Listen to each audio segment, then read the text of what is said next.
farlar için. Oba! Amma kaydı lan araba.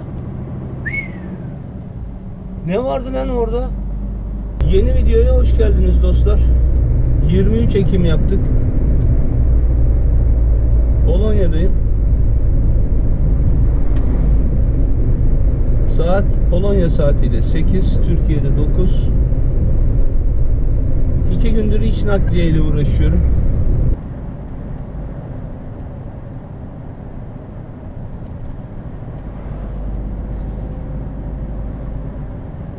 Yine dönüşüm Selanik. Yükleme yerine gidiyorum şu an.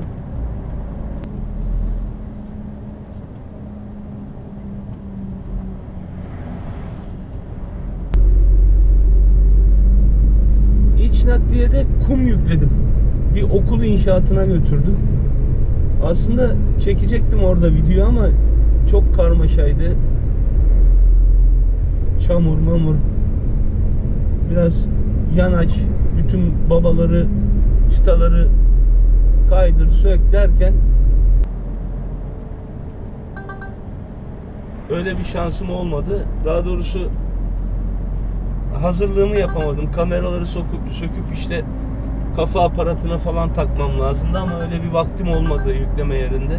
Çekemedim. Ama onlar bana çektirdi. Şimdi işte o sıkıntılı fabrikaya gidiyorum. Yani her şeyin yasak olduğu bir yer.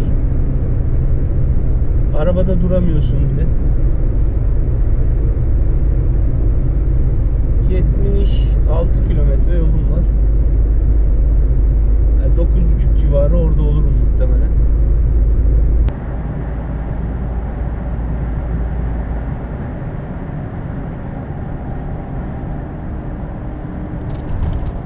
Kumu indireceğim yerde çok sokak arasındaydı malum okul.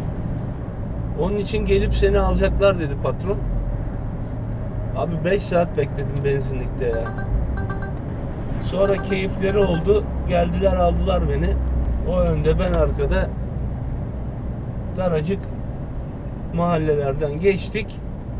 Geri girmem gerekiyordu. Tabii yolu kapattık. Allah'tan tek hamlede girdim. Çok da öyle yığılma olmadı. Bir de tam böyle akşam saatiydi. Yani insanlar evine gidiyor. Trafik biraz şehir içinde yoğun oluyor tabii doğal olarak. Mümkün olduğu kadar güneşin doğmasıyla birlikte başlamaya çalışıyorum. Çünkü çok dar köy yollarından geçebiliyorum bazen. Neden böyle yapıyorum? Hava yağışlı. Şu an yağmıyor ama karanlık ve yağışlı havalarda ön camımda çok ciddi çizikler var. Karşıdan gelenin farıyla birlikte yol tamamen ortadan kayboluyor. Görebilirsem yol çizgilerini kendime kılavuz alıp o şekilde gidiyorum. Silecek lastiklerimi, silecek paspaslarını bu servis değiştireceğim. Patrona söyledim. Artık parçalanmaya başladılar. Bu silecekten değil ama ön camım çok kötü. Yani bu araba daha önce şantiyede mi kullanıldı, nerede kullanıldıysa ön camda çok ciddi şeyler var. Partikül izleri var. Yani sanki böyle taş, sürekli taş vurmuş cama gibi. Ya da işte canavar taşıyla taşlama yaparlar da gelir ya, onun gibi aynı. Onunla ilgili de meşhur bir Çin alışveriş sitesinden bazı malzemeler aldım. Bu direksiyon kılıfını aldım. Herhalde bu iç kamera görüyordur bunu. Daha etli hale geldi direksiyon. Bir de artık yıprandığı için kayıyordu. Bu gayet güzel. Hem biraderime hem kendime şarjlı dolap lambası aldım. O da gayet işlevsel. Ama şanssızlığım, benim lambanın ucu kırık geldi. Kargoda ezilmiş. Ona bir şekil yapacağım ben. Tabii sağlam olanı biraderime vereceğim. kırık olana ben bir operasyon çekeceğim. Sistemini çözdüm. Onun dışında göğüslük temizleyici aldım. Yani bakalit, Winlex, buraları bakımını, temizliğini yapan malzeme aldım. Kaporta için seramik aldım.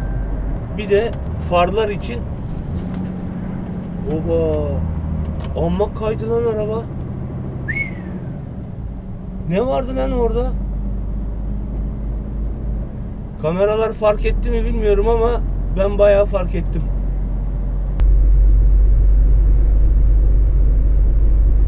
Bir serpinti yerde bir şey vardı herhalde. Ya bunlar oluyor işte, yapacak bir şey yok. Bu işin fıtratında var. Onun için mümkün olduğu kadar hep iki elim direksiyonda sürmeye çalışırım. Böyle bir Yusuf yaptırdı ama. Yerler ıslak. Orada tam viraj kısım başka bir şeydi. Hani mazot, yakıt artığı vesaire gibi bir şey de olabilirdi. Gene çok güzel yerlerden geçiyorum, baksana yani.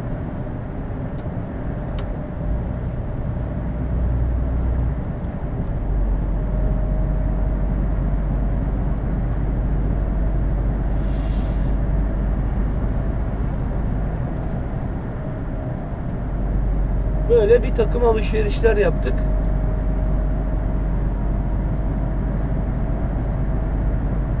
Adres burayı gösterdiğim için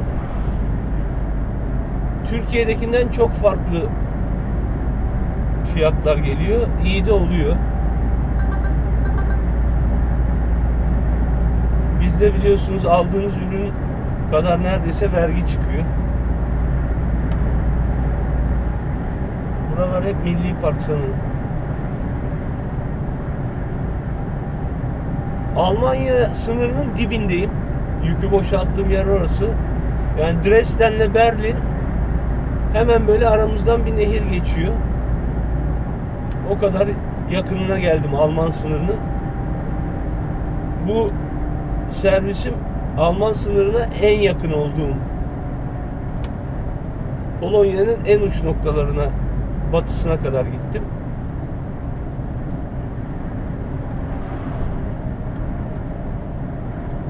Yol çok dar. Bir de virajlı. Karşıdan gelene de dikkat etmeye çalışıyorum ama karşıdan gelene mümkün olduğu kadar odaklanmam. Size de öneririm. Çünkü baktığınız noktaya doğru götürürsünüz arabayı.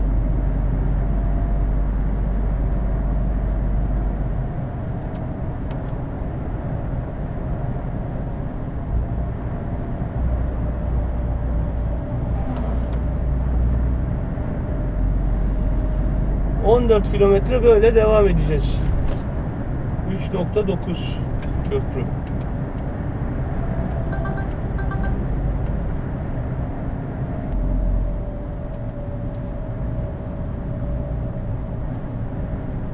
Dün kaldığım yere çok yakın market vardı. Gittim, eksiklerimi tamamladım. Çok güzel taze somon vardı. Aldım hemen, dün akşam yaptım 2 dilim. Çok iyi geldi. Balığı çok seviyorum. Ya bebekliklerinden beri çocuklarıma da hep yedirdim. Her hafta yaz kış en az bir gün benim evimde balık pişer. Ama işte yol durumlarından balığı ben yapıyorum tabii evde. Yani yemek yapmayı seviyorum yani. Genelde ya eşime yardım ederim. Eşim de çok güzel yemek yapar. O da çok seviyor mutfağı. Ben de çok severim. Ya birlikte gireriz mutfağa, birlikte yaparız yemeği. Ya da işte balıktı, etti, o tarz şeyleri. Yani hemen hemen her yemeği yaparım da. Balığın çünkü pişme derecesi falan benim için önemli. Eşim pek karışmaz balık işine. bebekti çocuklarım. Ağızlarına böyle evde balık piştiğinde değdirirdim yani, tadını beyin algılasın onu diye. Şimdi onlar da çok seviyorlar balığı.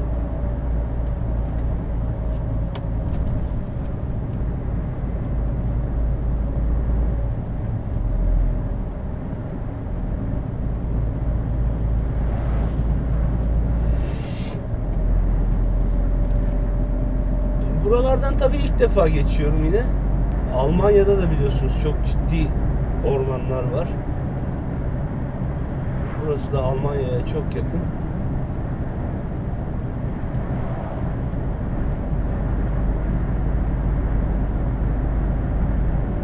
Berlin'deki baldızıma çok yaklaştım. Ama vakit olsaydı gitmenin bir yolunu bulurdum. Muhtemelen çocuklar da gelir alırdı beni de, ama o kadar uzun kalmadım.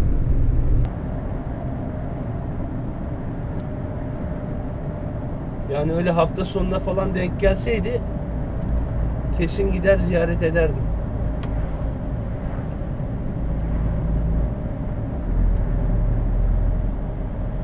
Şimdi bu tarz yollarda yol hem dar hem yolla toprak seviyesinin arasında bir düşük banket var.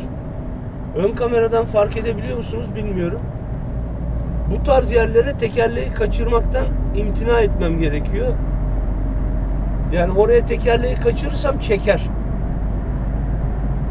Onun için mümkün olduğu kadar karşıdan araba gelmiyorsa şeridin biraz daha ortasına doğru, aynı buradan dönerken yaptığım gibi konumlanıyorum. Karşıdan araba gelirken de yine çizgilerden hiza alıp göz ucumla karşıdan gelen arabayı mutlaka görüyorum. Çünkü dediğim gibi karşıdakinin hatalı bir hamlesi bir anda filmi sıkıntıya sokar.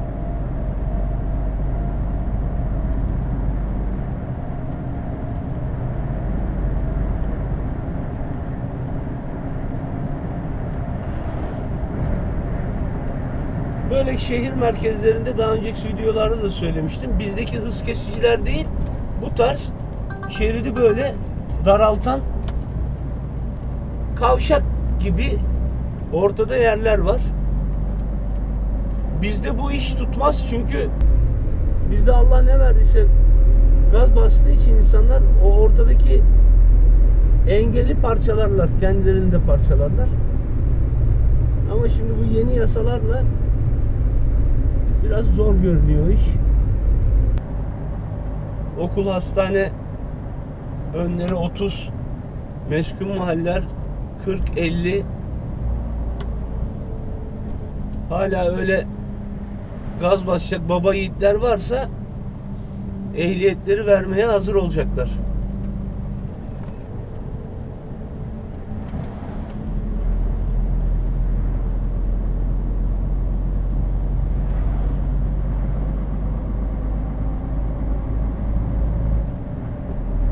Ya her seferinde videoyu başlattığımda saate bakayım diyorum. Gerçi saati söylediydim. Kaçtı? 8 dediydim değil mi? 8'i 8 geçiyordu. Hani videonun süresini çok uzun tutup sıkıcı olsun istemiyorum.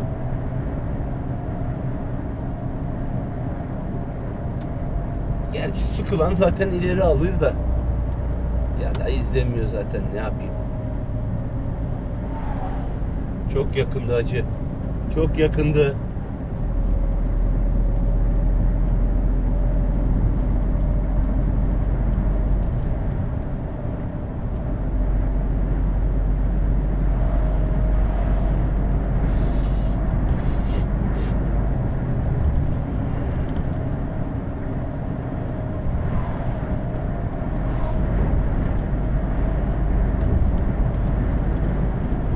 Ya nasıl bir hastalıksa arkadaş. Atamadım 15 gündür ya. Bu yeni bir virüs müdür, yeni bir varyant mıdır? Ne zıkkımsa canıma okudu ya. Bir aydır hastayım sanki ya.